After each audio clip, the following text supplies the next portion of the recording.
ധർമ്മേന്ദ്ര പ്രധാൻ രാജിവെക്കണമെന്നാവശ്യപ്പെട്ടുകൊണ്ടുള്ള സമരം രാജ്യത്തിന്റെ വിവിധ ഭാഗങ്ങളിലായി ഇപ്പോൾ പടരുകയാണ്, അത് തുടരുകയാണ്. ഇന്നിപ്പോൾ പ്രതിപക്ഷ നേതാക്കൾ ഗാന്ധി സ്മൃതിയിലേക്ക് നടത്തുന്ന പ്രകടനമാണ് നമ്മളിപ്പോൾ കാണുന്നത്. പല വഴിയിൽ ഡൽഹി പോലീസ് ഇതിനെ തടസ്സപ്പെടുത്താൻ ശ്രമിച്ചെങ്കിലും പ്രതിപക്ഷ നേതാക്കൾ ഗാന്ധി സ്മൃതിയിലേക്ക് ദേശീയ പതാകയും ഉയർത്തിപ്പിടിച്ചുകൊണ്ടുള്ള അവരുടെ മാർച്ച് തുടരുകയാണ് ഈ രാത്രിയിലും.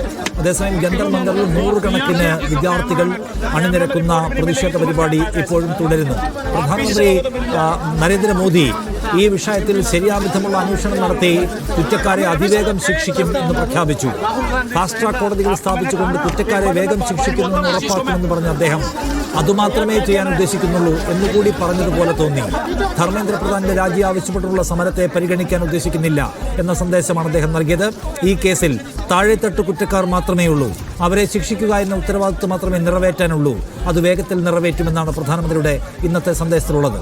അതോടെ സമരവുമായി പിന്നെയും മുന്നോട്ട് പോകാനുള്ള തീരുമാനത്തിലാണ് വിദ്യാർത്ഥികൾ, ഒപ്പം അതിനെ പിന്തുണയ്ക്കുന്ന പ്രതിപക്ഷ സംഘടനകളും. രാജ്യ തലസ്ഥാനം, ക്യാപിറ്റൽ സിറ്റി ഇത്ര വലിയൊരു സമരത്തിന്റെ വേദികയാകുമ്പോഴും ഭരണകൂടം സ്വീകരിക്കുന്ന സമീപനം നല്ലതാണ്.